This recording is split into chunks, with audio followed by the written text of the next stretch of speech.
I feel like I've been doing this for a long time and somehow I'm still in the playway numbers. Welcome back to everybody who's been listening. This is episode 36 of the Corey Shepherd podcast. Welcome to all the new listeners. I appreciate it. I appreciate everybody who's been subscribing on the different podcasting platforms, Apple, Google, Spotify, TuneIn, Audible, everywhere. And especially people who've gone over to YouTube and subscribe and hit the notifications button. I appreciate that a lot. It goes a long way. Thank you very much. So, where do we start? I don't know where to start with this episode because my mother's listened to all these episodes, so I'd always keep that in mind. But she gave me some feedback last week and she said, boy, listen, the year start too heavy, too much a heavy thing for 1 year. But the place just heavy. The place just heavy. It is what it is. I mean, some weeks I hear and about an hour, and people call me and tell me, you didn't talk about this, how come you didn't say this, we was waiting for you to talk about that. And then other weeks when I'm too close to 2 hours, everybody's like, boy, this thing too long, I had to listen to it. Somebody's call me and tell me, boy, I went to work listening to this, I coming home listening to this, I dropping asleep. So I ain't know it's the sweet spot yet. But this week is one of them weeks where I had to go through topics and decide what going to make the episode and what not going to make it. And to be honest, because of how heavy the place get from Thursday, we all went through it. We all witnessed it. Condolences to the family of Andrea Bharatt. It's a sad story all wrong. And if you want to hear my thoughts on it, go back to episode 27. Go back to the episode called Good Men. It's episode 27. Check it out, and you'll hear my thoughts on that. I can't go back to that space and that place. It's too heavy. But I'm also in a position where I can't really leave it alone because it's who we are as a society, and the faster we address it is the faster we get over it, and the faster we see images like what we saw disappear or start fading into the background, and we look back at it and you say, remember when Trinidad was so and so, but now it's a safe place to walk and a safe place to be, and women feel respected and comfortable to do whatever they want to do. And we do have headlines like these. So as much as I want to talk, but listen, I have all kind of things to talk about carnival, and this is carnival weekend. This would be Marshall Monday, you know what I mean? Guess Tuesday, Iowa Wednesday. I know what's happening on Thursday now, real out to date. But that would be this week, so the topic would have definitely been a whole carnival episode. But it reminded me of a song by one of my favorite calypsonians. That's Stalin, right? Stalin say, 1983, my fans beg for a favor, so I decide to please them, and I write this soca. Last year they come back with a different story. They say they want something smutty about Gino Dorothy. Well, on your fans, you know your future depends. So I sit down to write this smut only to please them. But as I pick up my pen and my piece of paper, and I write out the first verse, listen what I remember. That oil money come, and oil money go, and poor people remain on the pavement and ghetto. So when Mr. Divider starts to divide the bread equally, look, I go in and finish the whole damn calypso about Dorothy. Oh, she jam me, and I jam she. Oh, we back, and we roll back. Oh, once my people still fighting for a equal share of the cake. Wait, Dorothy, wait, Dorothy, wait. It's one of them days. It's one of them Dorothy had to wait, you know what I mean? Because I want to come here and tell Fete story and talk all kind of thing with woman. And I know I like a little deny and cry story, but when you see these things happen, it is remind you that sometimes Dorothy had to wait. And as much as the Fete and the March Gras and all them things we had to talk about is part of the culture. You see, this what happened to Andrea Bharatt. The faster we accept that is part of our culture too, is the faster we will deal with it. We don't like to talk about it, and that's part of the problem, I feel, because we feel sad. And I was happy to see so many people protesting in so much different parts of the country, of course led by St. James. There's a lot happening in and around St. James, but everywhere. I mean, all jokes aside, is people fed up of it. We don't want to see these stories anymore. It vibrates through every Trinidadian when we heard that news. And I mean, people we had to be a little more, like, let me use Neola terms. You had to be a little more gentle with each other, because I saw people on Ian Allen Live is where I saw the thing come out about the possibility of finding her.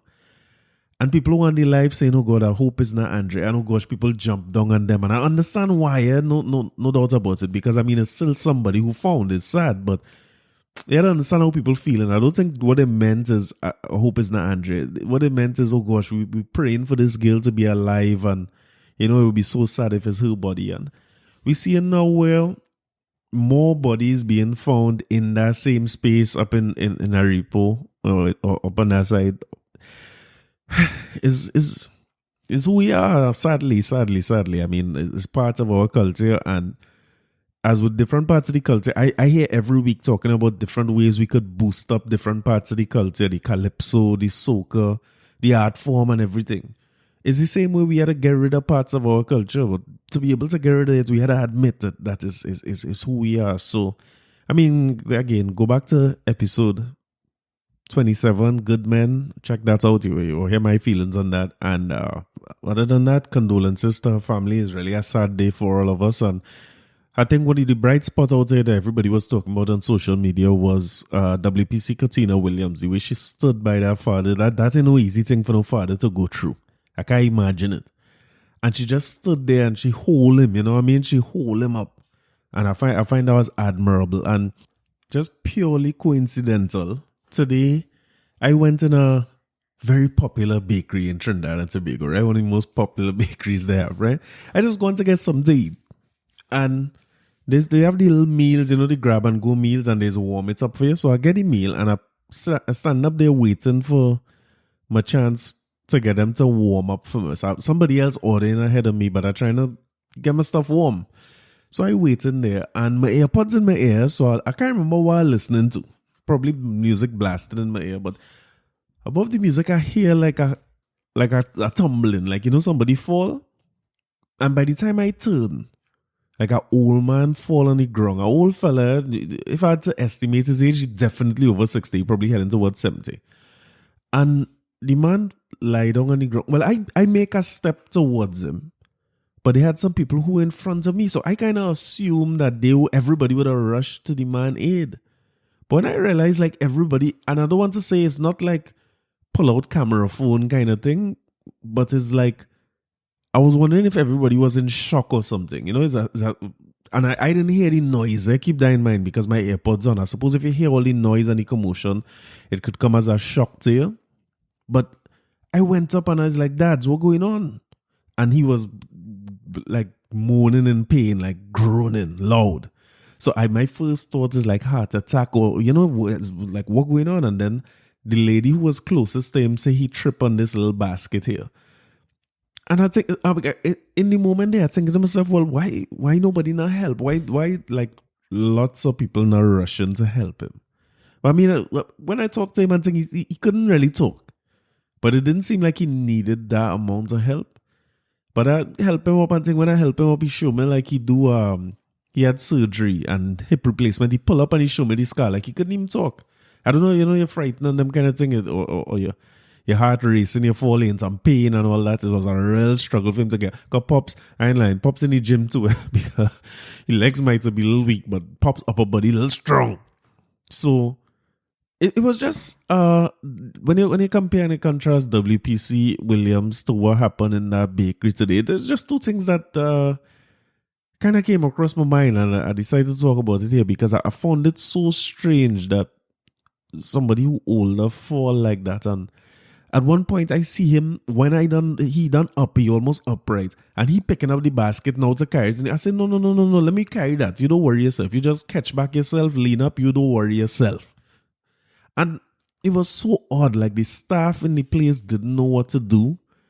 I was like, well, only bring a chair. The man showing you his leg. He said he do his hip replacements and thing when he could have started back talking. And listen, up to the time when I leave that store, they still didn't get a chair for the man. He was upright. He was in some pain. I see him walk down to the back of the store. I keep asking him, I say, good how it feeling? The thing, you didn't get back your strength in your legs yet? He say, yeah. And when he was going to walk out the store, I saw the manager come to him and ask him, like she now trying to inquire. Listen, you know the man fall. If they come to tell you something, they come to tell you he fall. So when you come in to ask him, hi, I just came to check on to find out what it is happen. But the man actually one little face palm, or not like physically, but you know, he's like, and he just keep it pushing. Random stuff I read, but I just thought it was odd, like looking at something like that and then looking at the way WPC Williams went out of her way to support a man who just in need. If a brother fall, a brother needs some help. That is just it, really that simple. So in a lot of ways as a society, we need to get back to ourselves, because I don't see that. I couldn't picture something like that happening back in the day in Trinidad, where a old boy fall down or anybody fall down, a child, whatever it is. I remember a time I was traveling, them days I going tranquil doing A levels. And I don't know, I doubt I was studying, I probably lying whole night. And when I traveling to go to school, by the time I reached by Victoria Avenue, an old lady waking me up. She says, son, look, you reach your spot because I don't lie down on the woman whole lap. Like, must he lie, man? Everybody gonna see me studying me in school. Why must he lie, man? Like hell me studying no books. But it's just one of them things. Randomness. But I know it's a little random. But it just kind of shows you like we had to get back to being who we are, like WPC Williams. And I think a part of it too is that we might forget that while we deal with, and I'm talking nationwide, and the diaspora and everybody abroad, everybody feel it, is feel that vibration when something like this happen. But I think we have to keep in mind that police dealing with that all the time. So while Pops fall down in his store and everybody looking shocked and thing, or when this sad and unfortunate situation happened to this young girl, everybody shocked and thing and protesting, and we have to keep in mind that police dealing with this every day. They don't have the luxury of time that we have to process and wonder what happened to him, or if to bring a chair or not, or even to hesitate when I was going to walk over to see if anybody else go, and then you go and you help him. They don't have that luxury. They are seeing this day in, day out, night in, night out, every shift. They're seeing something like this because, as I say in the beginning, this is part of who we are and it's part of our culture. So I myself like to come here and bad talk the police. When the police do wrong and thing, I like to say it, whether it's the commissioner or anybody in the police force. I like to put it out there, because what the police do is critical to making our society better and coming out of some of these things that we're dealing with all the time. But we had to recognize the good with people like WPC Williams as well. And now, let me talk about the two key suspects. Because early in the week, they said that they had somebody as a suspect. And they give us a story about he fall off a chair and he hit his head and he off balance and all these things he did. Then the second suspect now, he was in the hospital. He dead. Now, again, I'm not sure where I stand on this issue. I'm not sure. Because keep in mind WPC Williams and what she deal with, what she would have felt as a mother. And she said, boy, I was determined to just make sure I was there for him. Who knows what there for him means? She would not know what there for him mean until she see him in the moment. And in that moment, there for him mean just hold him and walk with him. I want you to think about you when you go your own funeral or you had issue, you know, those types of things that you're dealing with. You remember the people who stand up there with you for a long time, eh? The person mightn't say nothing, you mightn't be breaking down, you mightn't be nothing. But that person who stayed there with you, you remember them for a long time. Now put yourself in her shoes. When she go to work the morning and a suspect is presented there for this same, either this particular crime or this type of crime, you just put yourself in that frame of mind. Somebody who you now stand up by and you watch the father to identify that body. Now you see this person. And close your eye again, like the man saying, what was the movie again? Matthew McConaughey and Samuel L. Jackson. Close your eye and picture you having to deal with that. And then away a picture from the person's story not adding up. And you're catching them in little lies here and there, and they're going wrong and wrong in circles, and they're trying to carry all over the place. Or picture the person getting aggressive with you now and saying, boy, you can't hold me. Just picture that. And you'll see what the police going through and maybe start to understand why people falling off a chair and why people die in the hospital and them kind of thing. And then this back and forth about this bail amendment bill. I do not trust politicians. And the thing about it too, I might trust opposition politicians less than I trust government politicians. I don't care which one of them in opposition and in politics. Which one in opposition and which one in, how they call the place, government. Because as far as I concern, in opposition, you just oppose everything. Pandey said that too. Pandey let be known that no matter what they come with, we are opposing it, right? And since then, that has never changed. You're not getting no support for nothing, whether it's good, bad, or indifferent. So, from the standpoint of the bail bill and the fact that, I mean, even fast forward past that, I'm going to tell you another story, right? The other day I go to work. I get a letter on my desk. Jury duty. I saw like lime. I don't want to go this jury duty. I don't want no part of the judicial system. I try and stay on the right side of the law so that nobody don't have to come looking for me. I don't want to get locked up. I'm very afraid of lockup and so on, right? So I go on the day. When I go on, I see my name. There's hundreds of people walking into the court that day. So I lost. I like a fish out of water. Court is not for me. So I go on by the thing, I see my name, it say go by the 5th court or whichever one. This is right in Hall of Justice in Tongue, eh? First time I going into the building. So I'm frightened like hell. When I go on in the building now, if they say reach for 9 o'clock, boy, I reach about 5 to 9. Me ain't trying to reach there too early. Only when I push the door for the court, the place is ram-packed. So I say, well, all right, so where is this really? I walk in and I sit down in a spot. Quiet. I ain't want to say too much and thing. I feel like I ain't law and order. I don't want to incriminate myself, so I ain't saying no words at all. The judge came in and regular thing like you see on TV, everybody had to stand up. The judge come in, he introduced himself. He said, thanks for jury duty. You're doing your civic duty and all these nice things. And he make you feel proud. At that moment, I was feeling like, all right, well, I'm affecting good, positive change in my country. You know what I mean? I was talking thing about change now in the system.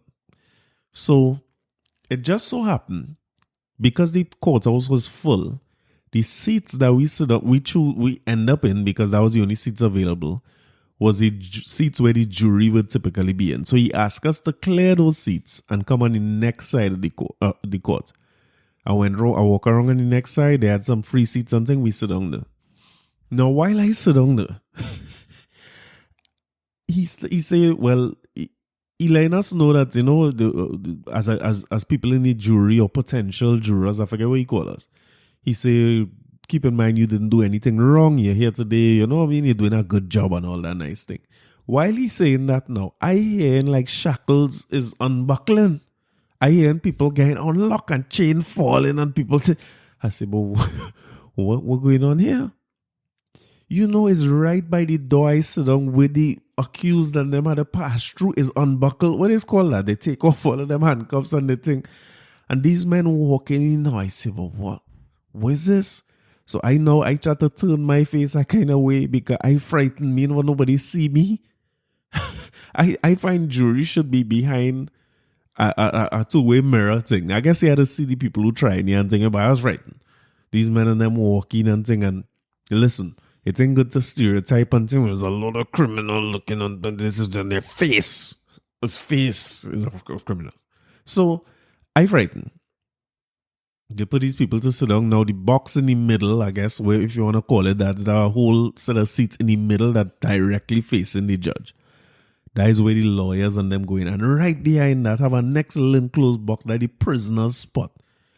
Now, when the men sit down me and them, I directly in the men line of sight. I said, Jesus Christ, why I have to be here? So now me ain't trying to make no eye contact with nobody. I watching all about the coil, watching all up in the air. Me want to see nothing. Then people bring out a box now like bingo. They're shaking up this box. Them had to choose 12 jurors for these people. Well, boy, I pray and call my name because I don't want no part. I don't want to do no civic duty. I frighten like hell. These men watching me in my face, I done mark for death already. I say, but and at this point, you don't know what is the case or nothing like that. Them men started call names, but and I so glad when the 12th name call, And my name ain't call. I say, right, I declare I could go back home. He say, all right, now we have to pull for 4 alternates. I said, Jesus Christ, what happened? We know we done. As they started alternate number 1, Corey Shepherd. I say, oh God, I so sour. Now, when they call your name now, the place is dead silent because I guess the clerk of the court is who pull in the names and thing. And now I had to get up and walk to this thing. So I decided, you know what? I ain't passing in front of them prisoners. That's between the lawyers and the judge. I ain't even know if you're supposed to pass there. I say I'm going to pass behind them prisoners. I don't want them see me at all. And well, you know, because it's court thing and you know what I mean, I put on my Sunday best. So my shoes so hard like stone. So as I come out the little box area where I enter walk up and you know, there's wooden floor in the place, the whole place quiet and all you hearing is me like a fool. Clocks, clocks, clocks, clocks, clocks, clocks. I say, but what the hell is this? Why I didn't wear sneakers in this place? So now I draw in all the attention. I had to walk all the way past these prisoners, all the way around to the front. And all these men done had the drop on me already. All of them know, they don't see me. They know I have nothing in me. It's a punk. Now I end up alternate. But I noticed before, it turned out that it was a rape charge that the fellow was on. And I realized, I don't know if it had to do with the religion of the accused or the religion of the victim or what it was. But once somebody asked for a Quran to swear on, the lawyers was objecting. The lawyers could object, and once they object, they can't ask no question apparently. They just object and you had to head back to your seat. So listen,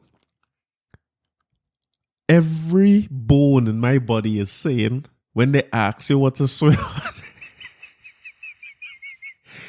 when they say, where you supposed to swear, and everything in me saying, boy, ask for the Quran. But I'm frightened. I say, boy, let me know ask for no Quran. Because I don't know if them don't object and them ask me to say some kind of surah, I in real trouble in there. And I say, boy, before they lock me up, let me not play the fool. Because this man done say all the people who didn't show up, like, when they call the roll of all the people in the court who were supposed to show up for jury duty, the judge say a warrant out for your arrest immediately. When he said, I said, well, boy, let me just ask for a Bible and cool it before I get myself in problems here. But I'm saying all that to say, I know how read so far. I'm saying all that to say that case that they asked us to try that person for was statutory rape, right? The guy was there 15 years waiting on this case. Now, I want you to take this into consideration. The girl in question, the victim, would have been a young teenager. I think it was 15, 16 at the time. Which means she lived another, like double her life from when that happened. After about 3 days of being locked in a room for jury duty, they call us down and tell them the victim refused to appear. Now, why, you know what I mean? Not saying that she shouldn't, but you could see why somebody wouldn't want to come and relive that and go through that. Imagine having to go and relive that 15. You want to move on past that, and you know what I mean? The man who I keep watching the guy and I'm saying, boy, this is the accused now, watching him old and looking grey in here, and you know what I mean? 15 years, he had a rough 15 years, I suppose. He ain't man. And I'm trying to think to myself, boy, what he was looking like when this act came about. You know, it remembers so much of like watching like Shawshank Redemption or Life with Martin Lawrence and Eddie Murphy. To see how they get old over time. And I'm saying, well, this man is an old man. He wouldn't have been the case. Same thing with the victim, of course. This is a young girl. Should have been a child when this happened. Now you're a big woman. You could have a child that age. You know what I mean? It's just a real boy. So when you think of the backing and forth in between the government and the opposition about whether it's bail bill or whether it's not bail bill, I've seen both parties table legislation while they were in power, and then when they're in opposition, oppose the same legislation. So now that both of them telling each other, stop playing games and who playing games, and I can't listen to none. I hear Faris Al-Rawi talking about games and people saying, and this is not the way and all that. Then I hear Barry Padera talking about who playing games, all them games. And then add that now to a judicial system that's taken 15 years to bring somebody to trial for a statutory rape case, based on my little observation from my time in court. And then you start to understand why police themselves, WPC Williams, they likes who seem to genuinely care and dealing with this every day. You don't think it would come to a point where justice started to happen on the spot? Now, it's a dangerous thing, because you should go to court and get my day in court. I don't want them, as my partner Brian here, man, say, if you let all these things slide and you pretend that it don't matter if people are killed while in custody and die at hospital and them thing, when they come for me, what I go say is true. But the real, I just want a little see if you could relate to what the police would be going through, and where you find that when something like this happen, the frustration and all that get the better of them and somebody end up dead. And it's the same thing with the one today who in hospital. Now, good sense or common sense will say we can't live so. We have to bring them to justice. But who was brought to justice in this country? Is anybody brought to justice in these streets? I'm not seeing it. I'm not seeing a lot of it. You're not seeing a lot where something happened and very, very quickly the person is brought to justice. So one say we need bail amendment. The next one say we have enough laws. We don't need to amend nothing again. What we need is a full judicial review. Both of them probably right. As I always say, ketchup and mustard. This tastes better on our dog, the ketchup alone, I'll mustard up in here. Both of them probably right. But what we need is people who are the helm, who don't want to play games at all and politicize no issue. None of these issues are issues that we could afford to politicize. But I'll tell you one thing that I see, a little bit of a shift. I like to go and macro UNC Facebook page and macro the PNM page and see what the comments looking like. What I could tell you is for the first time in a long time, I'm seeing party supporters having a different response under those posts that the party making, Because I see Barry Prader at Porter, and when you watch these men, politicians are a hell of a people, You sit down on a chair looking like my grandmother used to say, you sit down like Lord Haw on a chair with a big set of curtains. You could see the opulence and where he sit down to make this address from his perch, to talk down to people about this and that and how he's saying, and I'm a father as well, and I can't be a father. And yeah. You could see it in them. You could see the emptiness in a lot of these statements that they're making. And when I saw the comments under his thing, people who would be his supporters and are judging that by people who have top fan badges and things, saying, oh, yeah. But we need to get serious about this. What is happening? We're fed up. We fed up. See this story. All they had to come together and work together. And the same thing happening because, of course, they chop up Faris thing and make it look worse than it was. I understand clearly what Faris Al-Arawi was trying to say. Nothing he say was malicious or anything. But of course, they go cut it up and make it seem that way. But when I saw him try to put out the full thing, like if it was, so noble, his statement, I seen his supporters, again, are judging by top fan badge and thing, which plenty of people going to lose top fan badge this week. But you could see people saying, "Wait, hey, we whether it's bail amendments, we need this, that. All you had to do something. We cannot continue to live this way." You see, when diehard party supporters started to take these two political parties to task, that is the first time you'll see meaningful change in this country. But once my people keep fighting for a equal share of the cake.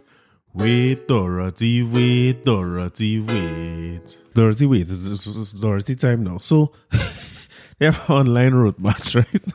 We can find a better way to transition from them heavy topic to light topics, But like Joe Budden and them has used this gap band record, outstanding. I feel like I'm going to find that. I'm going to find wherever is a soca local version of gap band, so that we could get in a better mood when we have to move from them heavy topics to get into the light stuff. So, we have an online road march, right? And the road march being offered, I know how to put it again, by B-Mobile and Tuco. I don't know if Tuco putting it on and B-Mobile is the sponsor. I ain't sure what's the arrangement, but it's Tuco and B-Mobile. Now, we're going through the list of this thing here, right? Well, let me just go in alphabetical order. Aaron Duncan is the first man. The song is Double Trouble. Now, I listened to that Double Trouble song. Just do yourself a favor and go on YouTube and look up Aaron Duncan Double Trouble. You remember Aaron Duncan, right? That was the youth man. That's my boy. QRC boy. He coming up in his soca. You'll be big, you know. But more interesting is seeing him start to transition to adulthood and the video he make, because that man video is basically saying forget them police and COVID, we're gonna have a private zest. But it's the little children boys. I mean, when you watch them going and party and sing, you know we reach, right? We all. Two songs for Bungie, Heart of the People and All Houses Road. Both of them heavy rotation, right? And then I seeing Echo. I think it's Echo is pronounced it. Two sisters, I know there's a duo who sing in there, and the two songs is On My Bed and Sound the Alarm. I had to go and search for them two songs. I had never heard them before. Orphanals in there twice with So Sweet and House Party, them two songs bubbling. My kind of vibe so nice and my kind of vibe so sweet. Oh yeah. I tell the lyrics, but stick with me. So after Orphan, I seeing Farmer Backyard Jam, that might be a forerunner. I didn't even know it's forerunner. I'll tell you how this thing working just now. Fair and Lions are two songs, Sleepwalk and Take It Back. Sleepwalk is a vibes. Sleepwalk is a real road march. Hold the road again, hold the road again. Somebody whining, all the kinds of jumping. Hold the road again. It's bad. You think I gotta take more of it. Go on YouTube and find it, right? And then House Party. House Party is more groovers like all the facts I never been to, and all the wine I never take, and that's a vibe, but that kind of no. I don't know how come there's so much groovy songs. Like a lot of these songs, more on the groovy side. Like Heart of the People, Bungees are more groovy song. Echo that On My Bed thing song and kind of more slow and groovy too. Fun in a zone with both songs a little bit groovy.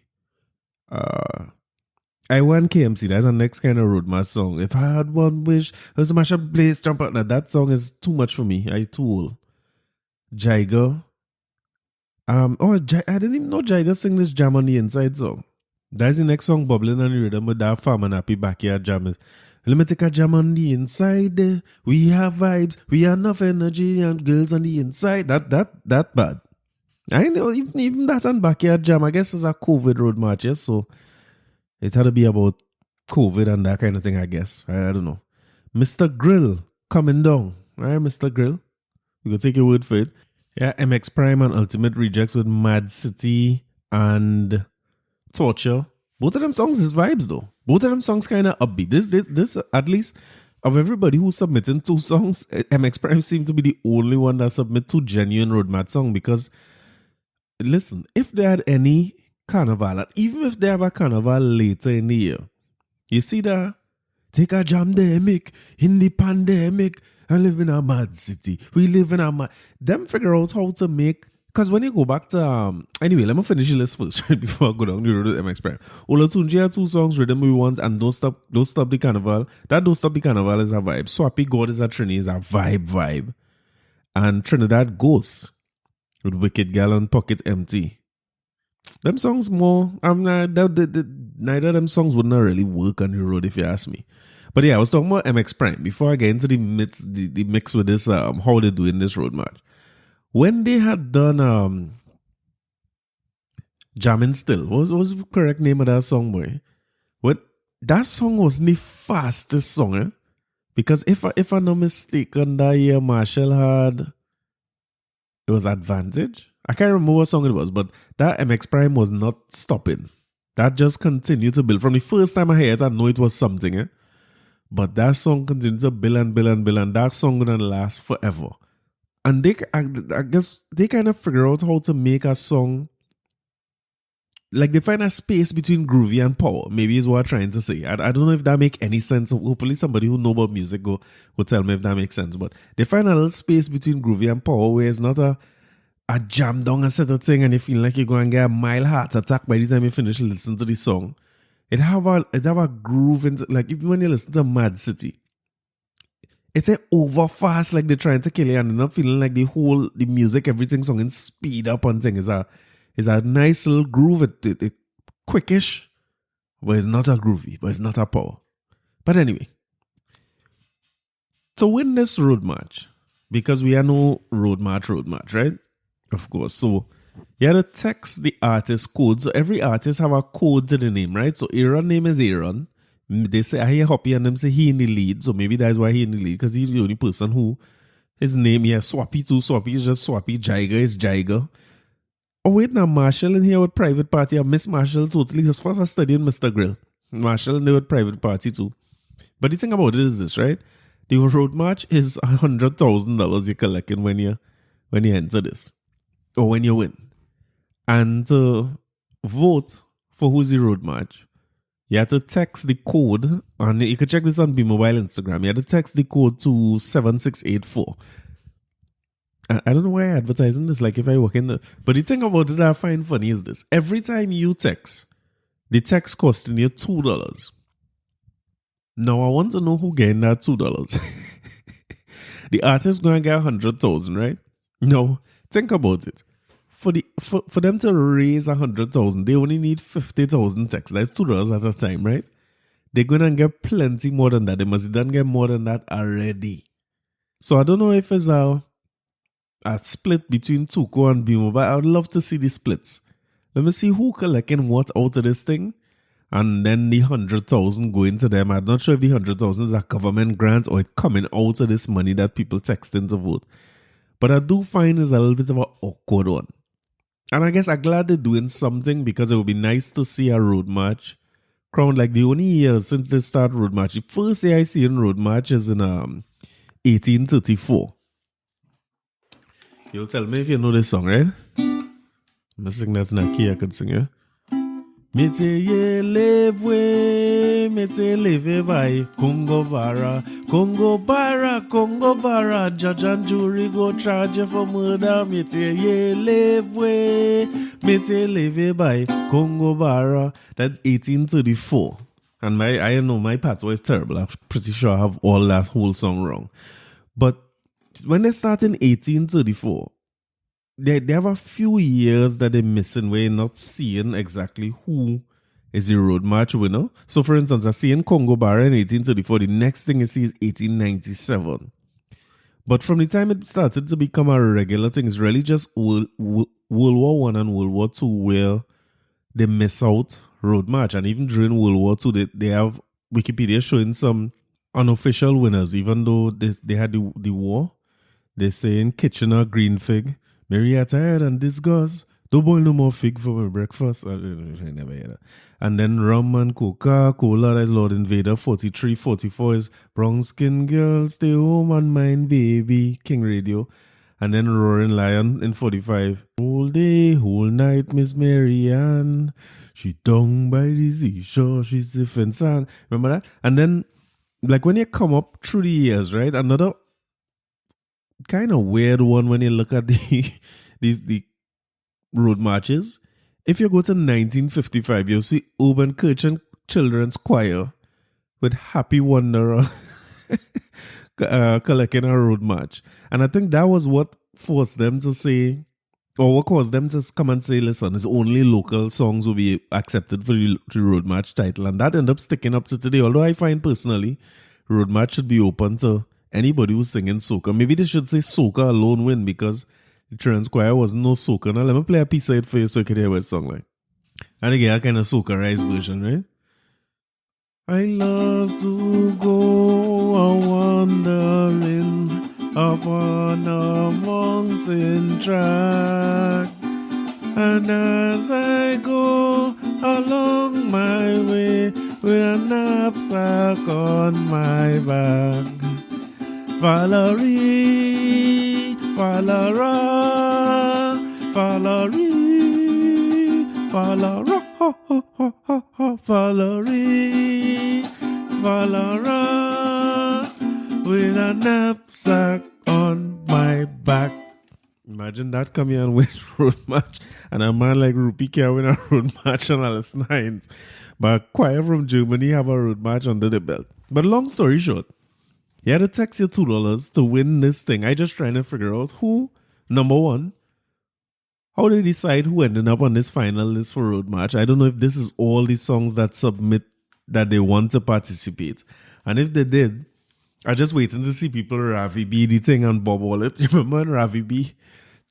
Ravi B set up a little texting farm to win a chutney man at that time. They say it's only text voting, no more judges. They get fed up with judges, too much corruption, too much this and that. They say, listen, text voting. Rumor have it that Ravi B buy, if the prize was $1 million, he buy $200,000 worth of phone cards to just let people text all day. So who not willing to spend a 40,000 and earn a 60? But the thing about it, if you spend a 40 and the next man spend a 50, you're dead.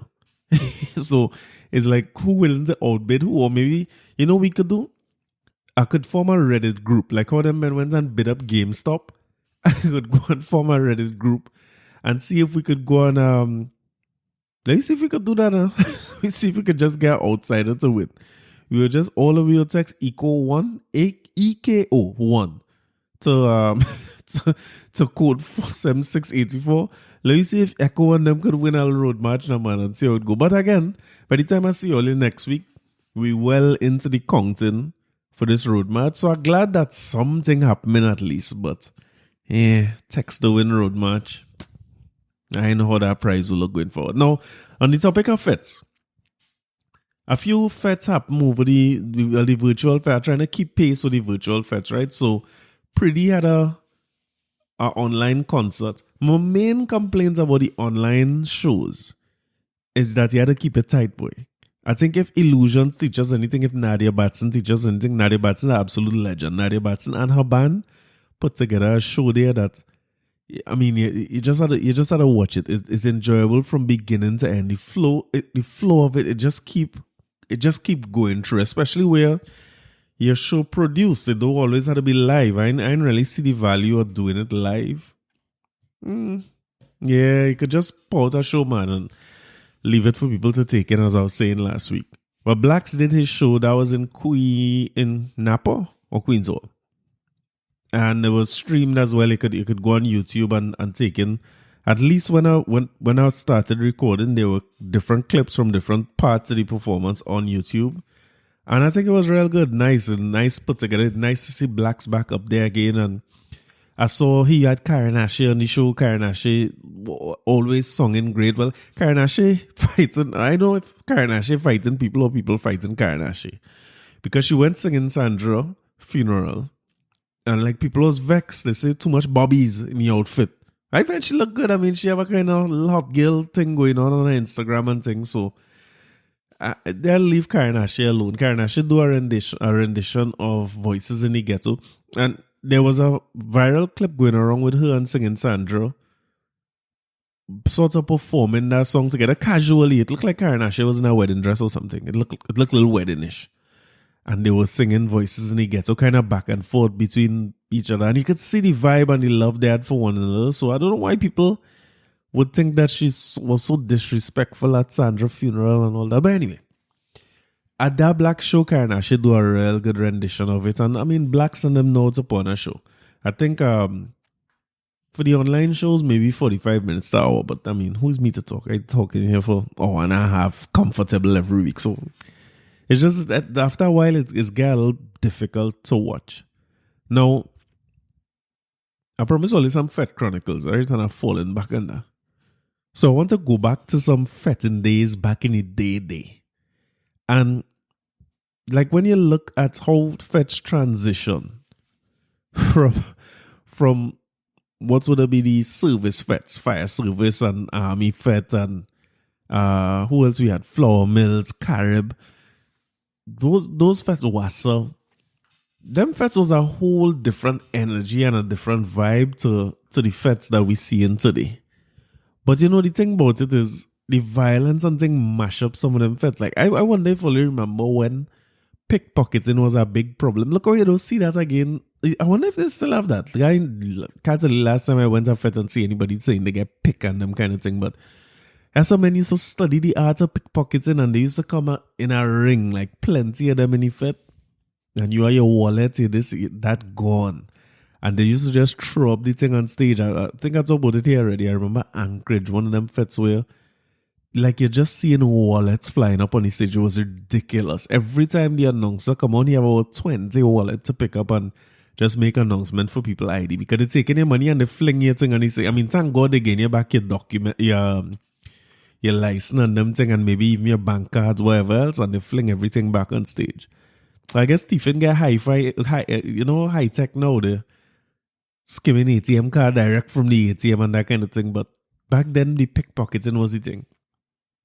So I remember going fete and I used to walk with just as much money as I need. And them time it was $60, $80 if outside the ticket, you ain't really need that much. And I ain't drinking no alcohol neither. So, big set of money I need. I just need a Malta price and I good to go.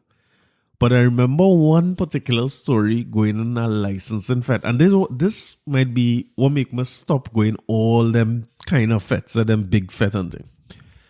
I go on licensing a year, boy. And if everybody remember, they used to block off that westbound side of Ryson Road. So the scaffold and thing used to be on the road where you had to enter. Remember that scaffold to enter fete? The scaffold used to be on the road and you could enter from either side and then you take a 90 degrees and you're heading inside the fete to check your tickets and everything. Can't remember what year this would have been, boy. And I remember there was a huge crowd around that scaffolding. Like the crowd was blocking the whole of Ryson Road to get in the fete. And I mean, them days KMC and Marshall and them men hotter. And I remember fighting up, pushing. You had to push, you figure out your way in. And I get inside the scaffold now. So once you're inside the single file in the scaffold, you're inside the fete basically, you're good to go. And I strongly suspect them as overselling some of them fetes. And I walk in there, boy. And as I reach close to the front of the thing, people start to push. And like you're seeing the whole scaffolding moving and things, like hundreds of people pushing against the scaffold and people starting to they want to climb through and climb over. And well, first I remember a police inspector, uniform man, they used to wear the little brown uniform. I didn't know if they still do that. But that man put a battle and he braced the front of the scaffold. Now I in front, I is the next man who get inside. And he blocked it with the battle. And I tell him, officer, look at what people pushing and things. He said, nah, only stay out there. He say, all you want to think and to go and fight, all the black and chicken go dead inside. I'll never forget that. And I say, I talking to him, we talking pretty casually for all the chaos that happening around we. And he just, I say, officer, you had to let me in. And I say, me ain't do nothing wrong. And I say, you see this thing? I see him now scaffolding starting to buckle at the joints of the scaffold. First, this pressure coming from people. He's had little pins and things. He's seeing pins bending out. And I say, but what is this? Why find myself in? I say, officer, this whole thing will come down. And he say, yeah. All the black and chicken go dead inside of there. I say, officer, me ain't there in here. I say, I go and duck under you and I inside. I ain't going through that. And next officer now jump up on top. He climb up on top of the scaffold. This man had a weapon in his hand. Climb up on top of the scaffold to get people because now people climbing over the level of my head trying to climb over. And he jump up on top there, boy. And when he jump up, well, the crowd, it get even more rough. And that man, the scaffolding at the joint starts snapping, coming apart. And I saying, boy, I go and dead in a heap of steel here. And that man take out whatever semi-automatic weapon he had and just up in the air. I talking about directly above my head. I wonder how much people don't remember that happen if only was there. That man do that directly above my head. And I watching the officer in front of me. I say, officer, I care. And that man stand up firm. That man in line me in, boy. And listen, what's the moral of that story? I stayed there until I went on fete. I don't know what the hell was wrong with me. Everything in that story right now, from the crowd of people, everything in that story tell me, Corey, go home in the safety and comfort of your home and chill your will. But I in that thing, and I determined to get inside the fete because all when I studying and I'm frightened under the scaffold for my life, at no point I tell myself, boy, time to go home. Let me don't go inside this fete. So I think that was the end of my attempts to go them very big fete. Now, as a cooler fete champion, like I say, rise and rose, you see them things, that is for me. I like soccer. I like fete where it have very little risk of anybody breaking down any scaffold to go in and thing, or racial so anything last year, and it's so thing right. No, I mean, other than that, I like the comfortable, very, very safe fets. And it's a big difference to what it was for me long time, because long time I'm looking for the most dangerous fet, because to me that is where the action was. And when I go in the dangerous fet, I want to be up in front of the fet, so I don't want to be nowhere near the back. I want to be up at the source. When Sean Winchester and Eddie and them sweat, I want it drip on me. Like at time they had already moved fire. I wonder if people remember when fire services fet was on fire services compound on Ryson Road. And it was so tight in the back there. That used to be uncomfortable, boy. And they move it to Dretchy Compound. Down by John D.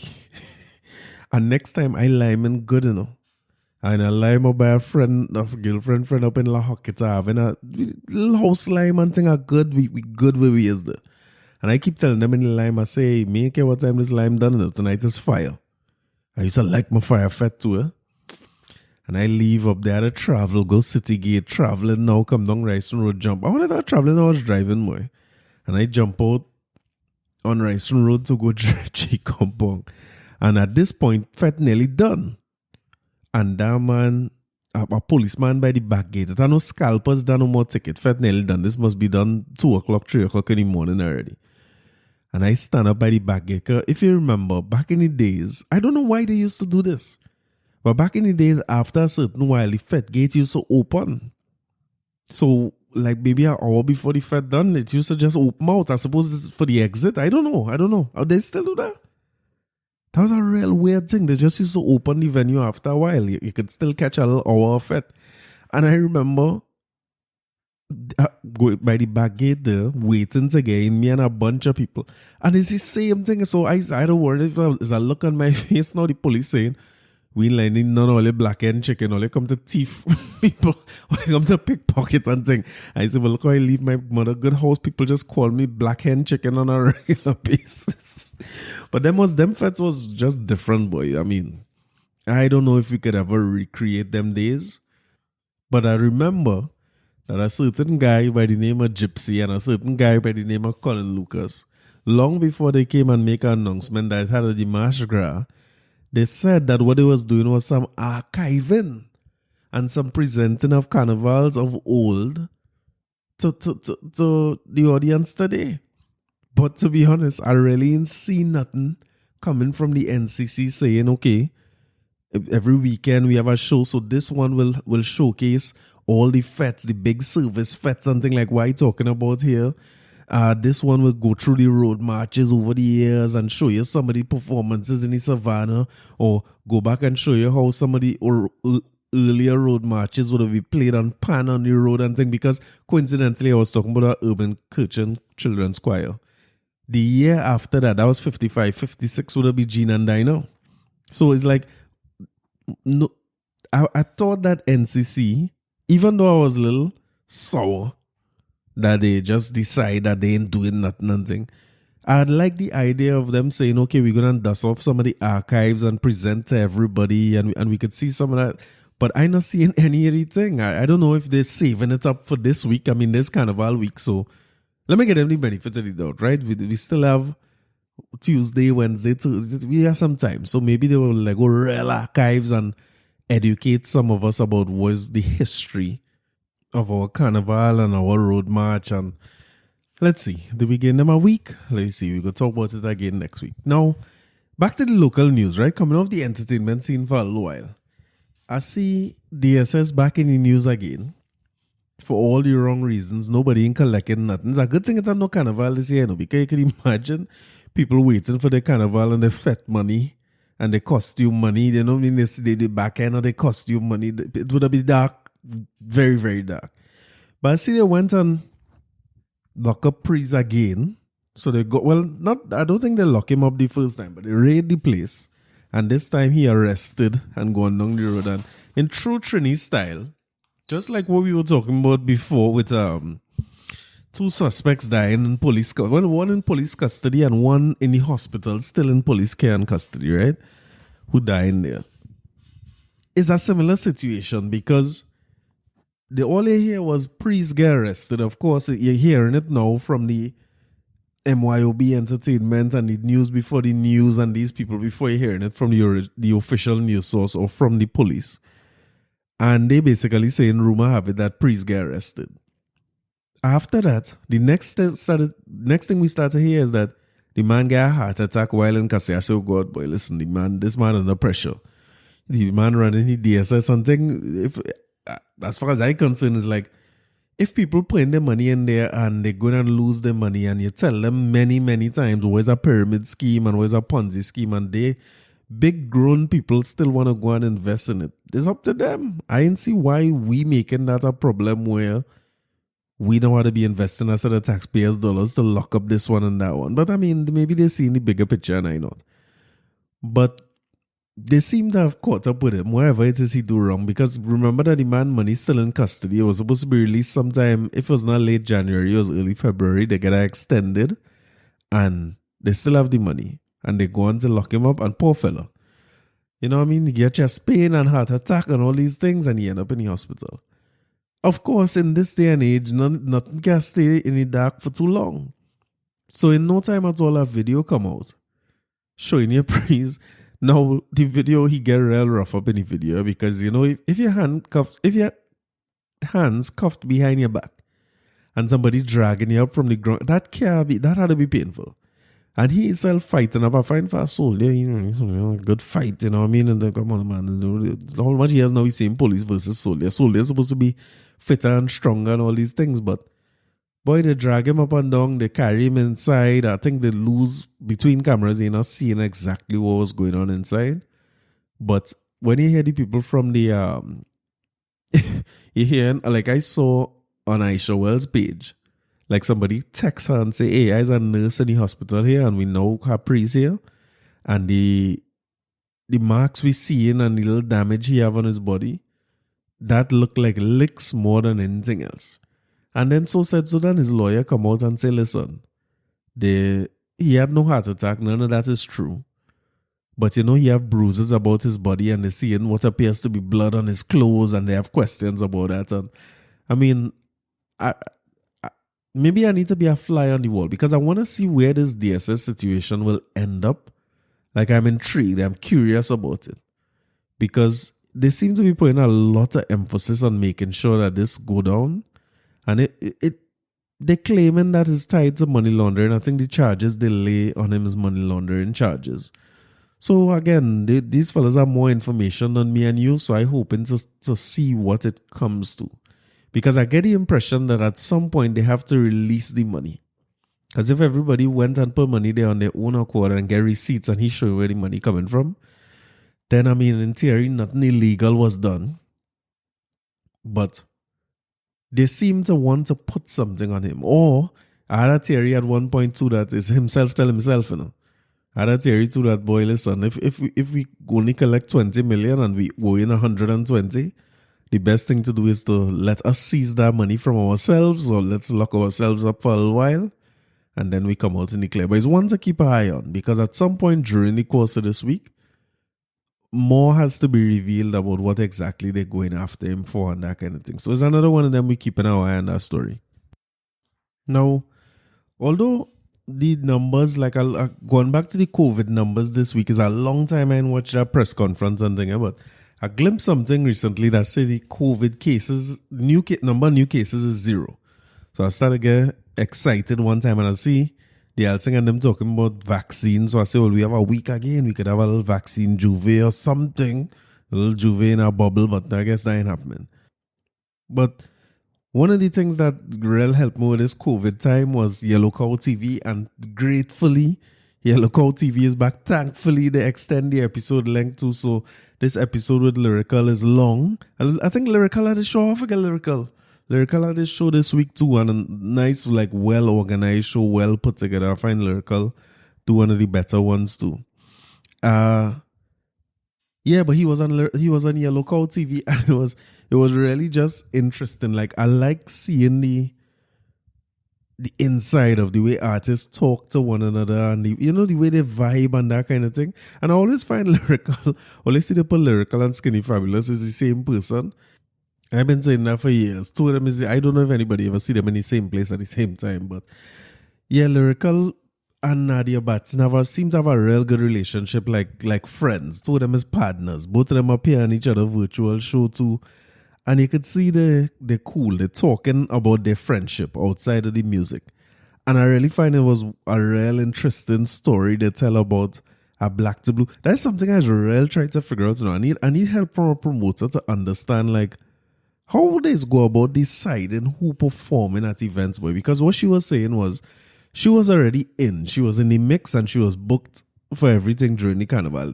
Both of them saying the same thing basically, that you could have plenty bookings for carnival, but it's a certain key events you're waiting for them to fill out the calendar, so you're booked out to the point where you had to say, hey, you could only make it to this event, or you adjust your price to suit. I don't know if that's what it do. But he was saying that he had Ruction and it wasn't getting all the way there yet. And I mean, I think Ruction is a huge song. And she said, two of them talking about Mafia and the thing. So Nadia was booked for Black to Blue. And apparently Lyrical call and say, hey, we had a Mafia scene, a wild piece of your set up there. And she's like, it's nothing. So those things I always like, how does it work? Like if I pay you to come a Fete, you contracted to come and do an event by me. You could just bring a next artist to fill that space. Or, or to guest, and I don't know, as a promoter. So let me assume Marshall. I book Marshall and I pay my $250,000 or $1 million or whatever is amount to book Marshall now. And in the middle of the set, I get Marshall to perform for an hour in my thing. And then half hour, he call up Echo and them to come and sing on my bed for a half hour. I sour like lime. So I don't know if maybe it's only accepted if the artist was good, or nobody don't make no fuss if the artist was good, because I mean, she work out the set and you hear two of them talking about how far that man is. When she's ready to go on stage, he now leaving Dago, he up in tongue. I mean, watch it for yourself. Just go and take it in. Season 2 of Yellow Cow TV. But it's real interesting to hear some of them stories and what happened backstage. But mostly what the kind of respect that those artists have for one another. I like that. I find that's real good. That's what we need more of. And I was also heavy on Clubhouse these days. Like Clubhouse is my new thing. So anytime I have spare time, sometimes I just go on Clubhouse and listen to people conversation. It's like a live podcast, so it's a vibe. But I happened to be in a room this week where Second Star and College Boy Jesse were discussing different things. They were talking about Preeze's concert, their own efforts, their own offerings. And when you hear how these youth men breaking down their approach to the industry and the way they see their careers, and they neither of them interested in competition at all. They don't see it as valuable. They see it as hurting the art form. And when you listen to the way they, even because I watching them like very, very young artists, but I hear in Second Star College Boy Jesse saying that, hey, what Mr. Killer did for me, I gonna do that for Aaron Duncan when he going in Soca Monarch. To hear them youths and them talk is really a refreshing thing, but it shows you, I think it's telling us where our art form going to be in years to come and what's the landscape of it going to be. Because if they're not interested in competing with each other, and they're not talking about just like compete with each other in the Mashgra or Soca Monarch or nothing, they're not interested in competing at all. You put out music, we go support what you're doing. I put out music, I come in to support you. So I hear Second Star say, he's like, boy, listen, when I go in on a man show, that is pretty show. He say, I not there to show up pretty or make nobody or turn nothing into my show. I go in there and perform whatever pretty want me to do. I go in and do that. I find that real refreshing compared to some of the things we just see and hear about artists and who don't talk to who and who making sure that if this producer working with me, they can't work with nobody else and all these things. So I think the future in good hands with these youths, and it's just to watch them progress and watch them blossom. You know what I mean? Like the SS hand. Now, before we go, I had to talk about the greatest of all time. As a Patriots man, I watched the Super Bowl over the weekend. And I take anything, I am a neutral. If Patriots are in the Super Bowl, I don't care who win. But now I want to see Brady versus Mahomes, because Brady is the first man to go and play a Super Bowl in front of his home crowd. That ain't really a home crowd because you now get to know them. But all right, and that no crowd, but okay. And Mahomes going there back to back as the so it's really the old veteran legend giant Tom Brady against the up and coming man looking to take his space. But boy, I tell everybody already, whether Brady had win that Super Bowl or not, he going down as the greatest of all time, because that man went and joined a Tampa Bay team that was average. And all of a sudden, he and a couple more pieces, and they in the Super Bowl, which I thought was an amazing accomplishment by itself. On top of that, that man went to the Super Bowl, and it's the first time Patrick Mahomes ever lost a game by double digits. The first time he ever played in a game and didn't score double digits. The man, it was 3 field goals, if I remember right. They had no touchdowns. And I mean, that's all on Tampa Bay defense. But Brady just played the game, boy. Brady and them play a simple game. Just, I mean, a little bit of running, a little bit of short routes, and that's it. But even if he didn't win the Super Bowl, I would have given the title of the greatest all time. Even though he's not a Patriot again, I want to hate him, but can't hate on him, boy. That's something where, like I saw somebody post today, you know, when they were telling us about Will Chamberlain and some of the greats from back in the day, or even in terms of West Indies cricket, you know, they used to talk about Big Bird and all. You know, we know it to an extent, like when them people say they was great, we understand. But it's not like how we watch Lara bat and see when Lara make runs and stuff, the respect we have for him for a lifetime. And it's similar to what we've seen with Brady now, because for a man to come and win 7 rings, I heard him say something last night, it was the greatest thing I hear. They say Brady have more rings than any any NFL franchise. So he has 7 rings, and the closest to him would be 6 as a franchise overall. That is impressive. And the sad thing about it for people like me who are fans of other teams is that team probably gonna be better next year. They now get together and gel and that kind of thing. So imagine what they're gonna look like. Imagine the monster they're gonna be when next year comes and they start to walk over teams in the league. All right, so that about it. No else we have to talk about it. One thing we wanted to say before I leave you. One thing I want to shed some light on here, and I'm not sure how much people would have seen it already. Check out Jackie Hinkson Instagram page, JACKIE Hinkson. They're doing a street mural, but it's a lot more than murals. And it's a street exhibition from Friday the 5th of October to Sunday 14th of February on Fisher Avenue in St. Anne's. This is a walk-by/drive-by street exhibition of carnival-inspired murals by Jackie Hinkson. And listen, the painting's bad. It's bad. When I look at it, I was like, I wonder how much time went into this. So this is something I definitely want to check out before they start taking it down next week. And he's an avid carnival lover. You could see it. It's from 9 a.m. to 7 p.m. Every one of those days are called there. And he was talking on one of his posts about not being able to hear any pan in the distance. He accustomed walking up by La Perouse Cemetery, walking, you know what I mean? Just being in and around town and around Peter Avenue, especially for people who born and grew up in town, like Woodbrook area, St. James. It's going to be different. It's going to be different when next week, or not even next week, when this carnival weekend come. And we have no fresh waters and no tall socks here, nothing to relate to. And you're not hearing because in St. James again, at least 48 hours before the Monday and Tuesday, you're hearing music all day long and pan, and that whole vibe just not there. So I really appreciate Jackie Hinkson for what he's done. I'm going to find my way up to St. Anne's to take that, and I hope you get a chance to check it out too. If you can't reach there, just check it out on Instagram. And yeah, that's about it for me. So I'll talk to you guys next week.